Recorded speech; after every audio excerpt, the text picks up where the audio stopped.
With the release of Project Epoch just around the corner, today we're going to answer the question, is Hunter worth trying out on Epoch?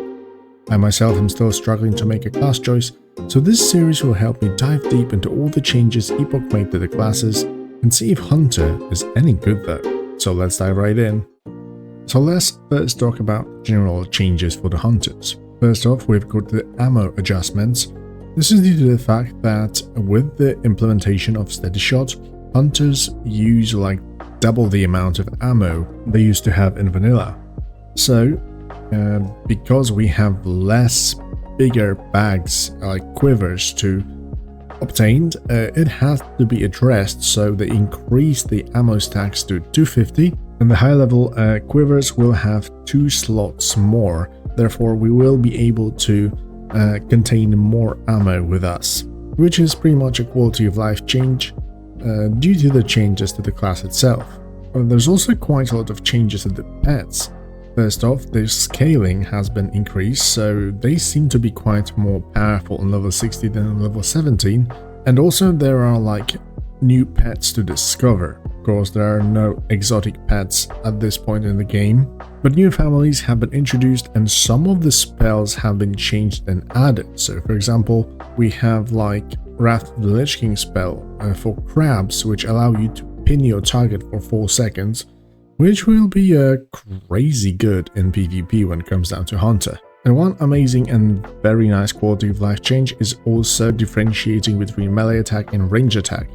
Due to the 3.3.5 client, this is gonna happen automatically depending on the range we find ourselves in. So if we click auto attack from far, it's gonna shoot some arrows, and if we come into the melee range, he's gonna start attacking with his sword or melee weapon. So this is mostly quality of life change, but will make our lives easier overall as a hunter, so very welcome change. And on top of that, of course, raid-wide effects, for example for True Shot Aura, so more attack power for everybody in the party or raid. Now if we take a look at the Beast Mastery, we see mostly one important change for the aspect of the pack, as this is no longer a toggle ability that we turn on and turn off wherever we want, but this is a 5-minute cooldown that increases the movement speed of all party by 40%. The duration is not stated in here, so we are not quite sure for how long does it last, but I would probably bet it's something around 10 seconds or 15 as usual, like dash from Feral Druid or sprint from rogues. So although it's a raid-wide effect, so I would bet that it's a little bit shorter, so my bet is 10 seconds, but it still needs to be checked. On top of that, we also get the aspect of the Viper from the TBC, which is literally mana regenerating aspect. So this will help us out tremendously in the end game, because during the leveling we can still like kill quite efficiently without spending too much mana, but in the end game mana was a big problem, massive actually for hunters, so aspect of the Viper will actually get rid of it because we'll get very nice mana back for our attacks. And as usual for TBC, we get a kill command, which is additional attack for our pet.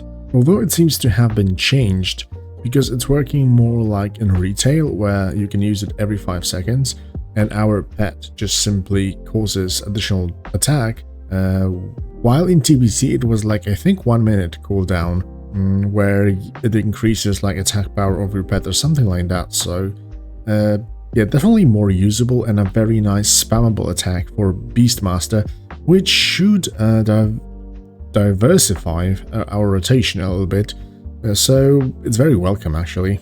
When it comes down to the talent tree, to be fair, I don't really see any changes whatsoever. I see standard stuff from TBC.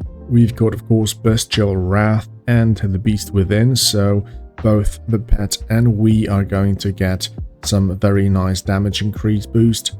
Ferocious Inspiration, which is an amazing raid-wide party effect that increases all damage dealt by 3% at maximum. So in Marksmanship we've got attack power, in this one we've got all damage done, so at least 2 hunters will be welcome in every raid to provide those buffs. So very good to have. Other than that, we've got standard staff that increases the power of our pet furthermore. And while we're at it, the Wrath of the Lich King talent trees for pets are staying. So yeah, that's why also pets will be a little bit more easier to train and probably more powerful due to that as well. So Beast Mastery seems like a very solid choice for initial gaming and of course PvP, because yeah, they were a menace in PvP.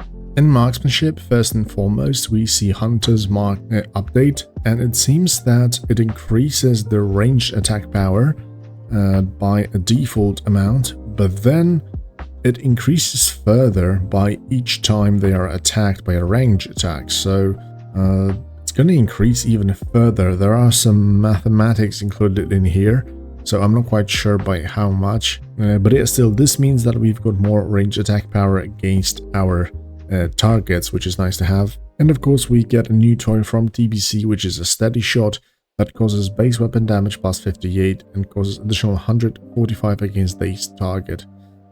Although we do get it quite late because on level 52, so it's more like a end game melody rather than leveling, although quite important thing in all of our toolkit for all the specs. So it's here, it's there, it's usable for us. Silencing Shot, it has been changed with True Shot Aura, so the Aura is a capstone now, and Silencing Shot is available a little bit earlier, which we're going to get into that in a second, because otherwise we don't see any changes in the Marksman, to be fair. As you can see, Silencing Shot is not the capstone, which is crazy good, because for PvP, because in PvP we can use Silencing Shot, go until Silencing Shot, and then either go with Survival or Beast Mastery. So yeah, more choice for us, to be fair, because in PvE probably you want to grab True Shot Aura anyway. So Concussive Barrage is a very nice talent, because as you've seen, the shot deals more damage to daze target, and successful outer shots will have 6% chance to daze the target for 4 seconds. Unfortunately, it doesn't work on bosses like in the Mage tree, where Frostbite could affect immune targets, but either way, it's a nice random RNG stuff to have to slow your enemies down.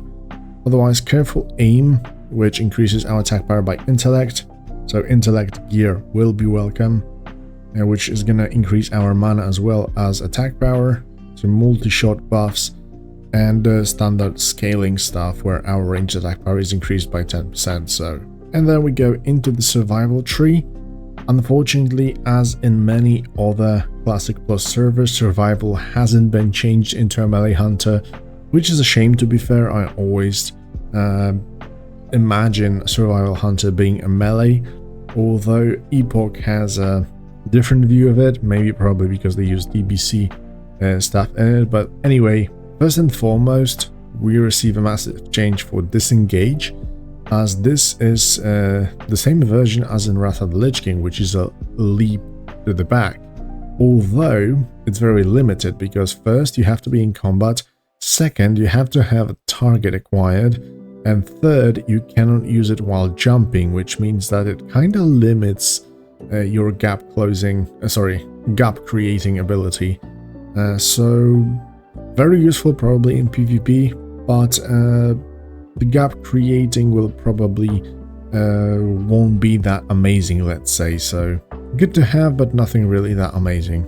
Other than that, from TBC we get Misdirection, which is going to be great for additional threat for the tanks. Snake Trap, which is another utility spell for us, mostly for PvP, and that's basically it when it comes down to survival, so not really that much. Especially that in the tree itself there are absolutely no changes, or I don't know, maybe I'm blind, but I haven't seen anything in here, to be fair. Readiness is the capstone, which finishes the cooldown on other hunters' abilities, which is really not that great. I do remember Wyvern Sting having its uses in PvP, so yeah, probably survival will be like a PvP backup tree where you can grab some stuff and just to finish up your build. Although I think that in PvE also at least one hunter would be welcome due to Expose Weakness, which literally increases attack power of all of the attackers against the target if we crit. So it's possible to go up to here and then go, for example, into Marksmanship and to do a little bit more damage, but also provide this debuff. So basically survival is more about the crit damage, while Marksmanship is more about ranged attack powers. So that's the difference, it seems, in here. Otherwise, Hunter looks like, maybe not to say that it haven't been touched at all, but it seems that the TBC version is pretty good, and except for like some swaps here and little changes in there, there's not much to it, to be fair. We don't unfortunately get any new toys whatsoever to play with, except for like some new pets and their abilities. So yeah, I feel like Beastmaster will be quite powerful. So is the Hunter any good though? Yeah, definitely, because the TBC ones were quite powerful anyways. But I see that Beastmaster could be the top spec for it.